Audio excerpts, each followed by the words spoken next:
శ్రీ గురుభ్యో నమ. హరి ఓం. ఇప్పుడు మనం చూస్తున్నటువంటి దేవాలయం ఏమిటి అంటే అండి మృడేశ్వరం. ఈ మృడేశ్వరం ఎలా వెళ్ళాలి అంటే అండి ఇక్కడికి మనకి ట్రైన్ సౌకర్యం కూడా ఉంది, అలాగే బస్సులు కూడా చాలా అందుబాటులో ఉన్నాయి. మన మంగళూరు నుంచి ఈ యొక్క క్షేత్రానికి అయితే చాలా సులువుగా చేరుకోవచ్చు. అలాగే బెంగళూరు నుంచి కూడా చాలా ట్రైన్లు అయితే ఉన్నాయి.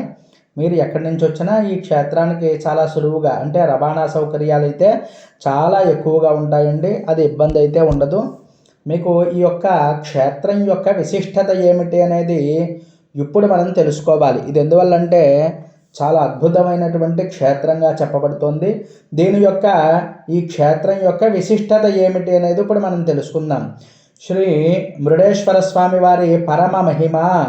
హరహర మహాదేవ. భారతదేశంలో అతి పవిత్రమైనటువంటి శైవ క్షేత్రాలలో మృడేశ్వర కూడా ఒక అపూర్వమైనటువంటి స్థానాన్ని సంపాదించుకుంది. అరేబియా సముద్రపు నీలి అలల మధ్య ఆకాశాన్ని తాకే శివలింగ విగ్రహంతో భక్తుల హృదయాలకు అలాగే భక్తిభావాన్ని పరాకాష్ఠకు చేర్చేటువంటి క్షేత్రమే ఈ మృడేశ్వర క్షేత్రం. చూడండి, ఈ యొక్క శిఖరం కూడానండి చాలా మనకి సుందరమైనటువంటి సువిశాలమైనటువంటి ప్రదేశంలో ఉంటుంది. అంతేకాకుండా 2 కళ్ళు అయితే సరిపోవండి, అంత అద్భుతంగా ఉంటుంది. మరి కర్ణాటక రాష్ట్రం ఉత్తర కన్నడ జిల్లా పరిధిలో ఉన్నటువంటి క్షేత్రం కేవలం ఆలయం మాత్రమే కాదండి, ఇది శివతత్వాన్ని అనుభూతి చేసేటువంటి మహాధ్యానమైనటువంటి భూమి. ఈ మృడు అనగా భూమి. ఈ భూమిలో స్థిరపడినటువంటి శివలింగంగా వెలిసినందుకు మృడేశ్వరుడు కాలక్రమేణా మృడేశ్వరుడు అయ్యారు. ఈ శివపురాణం స్కాంద పురాణం చెప్పబడినటువంటి కథ ప్రకారం రావణాసురుడు తీవ్రమైనటువంటి తపస్సుతో శివుణ్ణి ప్రసన్నం చేసుకున్నాడు. శివుడు ప్రత్యక్షమై వరం అడిగాడు. ఏం వరం కావాలో కోరుకోనైనా రావణ అని చెప్పి. రావణుడు దానికి ఈ విధంగా ప్రార్థించాడు. నీవే నిత్యం నా వెంట ఉండాలి అని చెప్పి శివుడు ఆత్మలింగం రూపంలో ఓ వరాన్ని ఇచ్చాడు. కానీ ఒక నియమాన్ని కూడా పెట్టాడండి. ఈ లింగాన్ని ఎక్కడైనా సరే నేలపై ఉంచుటే అక్కడే స్థిరపడిపోతుంది ఈ లింగము. ఇంకా దాన్ని తీయడం ఎవరి వల్ల కాదు అని చెప్పి రావణాసురుడికి ఆత్మలింగాన్ని ప్రసాదిస్తాడు. దేవతలందరూ కూడా చాలా భయపడిపోయి వెళ్ళి గణపతిని ఆశ్రయించి గణపతిని ప్రార్థిస్తారు. అప్పుడు దీనికి ఎలాగా అని చెప్పి ఉపాయం చూసి గణపతి ఏం చేస్తాడు అంటే ఒక బ్రాహ్మణ బాలుడి వేషంలో రావణాసురుడిని ఏదో విధంగా సరే ఆ లింగాన్ని కింద పెట్టించాలి అని చెప్పి ఒక బ్రాహ్మణ బాలుడి వేషంలో సముద్రపు తీరంలో ఆ ఆవుల నది మేపుకునే రూపంలో అక్కడ కనిపిస్తూ ఉంటాడండి. కనిపించేటప్పటికీ ఈ శాపం వల్ల రావణుడికి ఏమవుతుంది అంటే లఘుశంక వస్తుంది. వచ్చేటప్పటికి ఇంకా ఆపుకోలేని విధంగా వచ్చేస్తూ ఉండేటప్పటికి నాయనా ఈ లింగాన్ని ఎలా అయినా సరే నువ్వు కాసేపు పట్టుకో, నేను లఘుశంక అది కూడా తీర్చుకొస్తాను అని చెప్తాడు. అనేటప్పటికీ సరే అని చెప్పి నేను కొన్ని అంకెలు లెక్క పెడతాను, ఆ అంకెలు లెక్క పెట్టేలోగా వస్తే కనుకను నీకు ఈ లింగాన్ని ఇస్తాను, లేదంటే నేను భూమి మీద పెట్టేస్తాను, నాకు చాలా పనులు ఉన్నాయంటాడు. సరే అని చెప్పి వాడికి ఇచ్చి ఆ బాలుడికి ఇచ్చి వెళ్ళేటప్పటికి ఎంతకీ రాకుండా, ఎందువల్ల శాపం వల్ల ఎంతసేపు అయినా సరే ఆ లఘుశంక అనేది పూర్తి అవ్వటం లేదు, కింద ఒక్కసారిగా పెట్టేసి వెళ్ళిపోతాడు.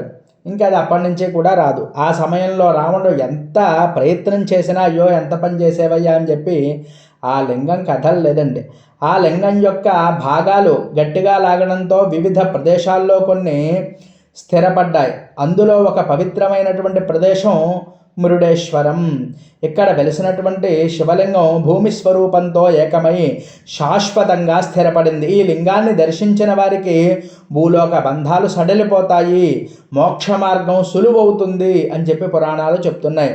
మృడేశ్వరంలో శివ విగ్రహం ధ్యానముద్రలో కూర్చుని అంతరిక్షాన్ని చూస్తూ సాక్షాత్తు పరబ్రహ్మ స్వరూపంగా దర్శనమిస్తాడండి స్వామివారు.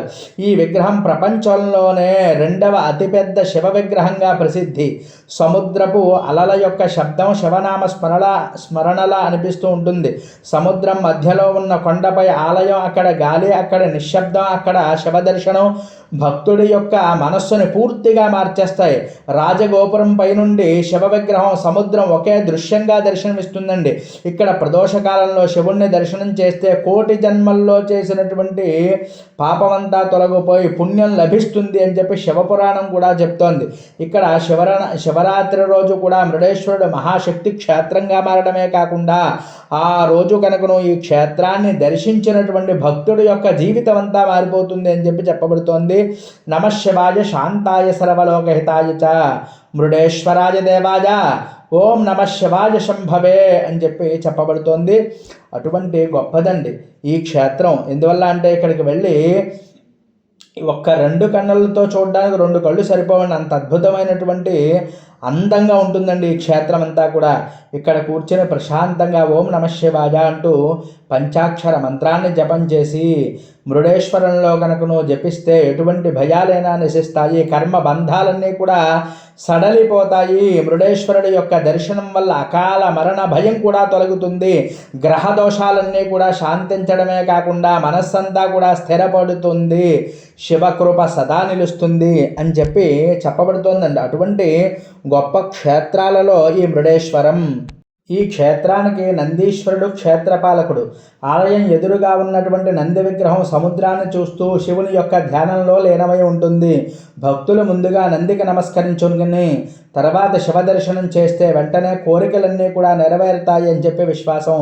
ఇక్కడ చేసే కొన్ని పూజలకు ప్రత్యేకమైనటువంటి ఫలితాలు ఉంటాయి అని చెప్పి శైవ సంప్రదాయం కూడా చెప్తోంది. రుద్రాభిషేకం కానీ, రుద్రాభిషేకం ఇక్కడ చేయడం వల్లంటే అకాల మరణ భయాన్ని తొలగిస్తుంది, ఆత్మ సంతృప్తి ఉంటుంది, ఆత్మదోషాలన్నీ కూడా అంటే గత జన్మల్లో చేసినటువంటి పాపాలన్నీ కూడా తొలగిపోతాయి, పితృదోషాలన్నీ కూడా నెరవేరుతాయి.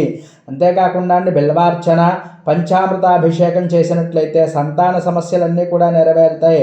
నీలకంఠాభిషేకం చేయడం వల్ల విషబాధలు, గ్రహబాధలు, శత్రుబాధలు అన్నీ కూడా తొలగిపోతాయి.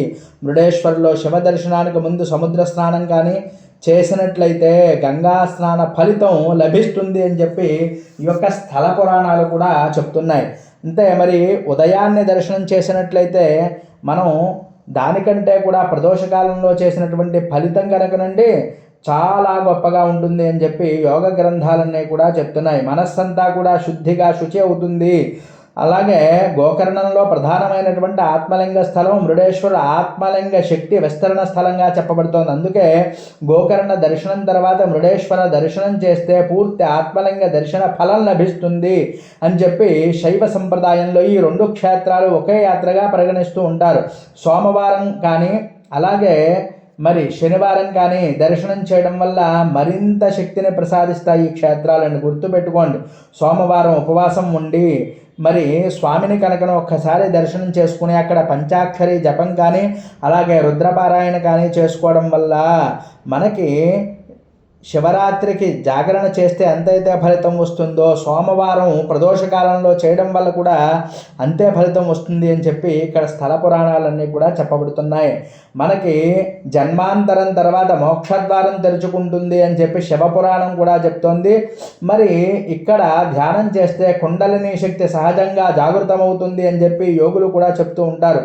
అందుకే మనకి ఇక్కడ అనేకమైనటువంటివి మనకి చెప్పబడుతున్నాయి శాస్త్రాలు. ఏమిటి అంటే నీలకంఠం మహాదేవం భక్తానాం భయనాశనం మృడేశ్వరం నమామ్యహం సంసారార్నవతారకం సముద్ర మధ్య దేవస్థం శివలింగం సనాతనం దర్శనాత్ మోక్షదం పుంసా మృడేశ్వర నమోస్తుతే దేవదేవ మహాదేవ సముద్రాలయవాసక మృడేశ్వర మహానాద మమ దుఃఖం వినాశయ. మృడేశ్వరం దర్శనం చేసినటువంటి రోజు అబద్ధాలు చెప్పకూడదండి, మాంసాహారం అది కూడా తినకూడదు, శివనామ స్మరణ చెయ్యాలి.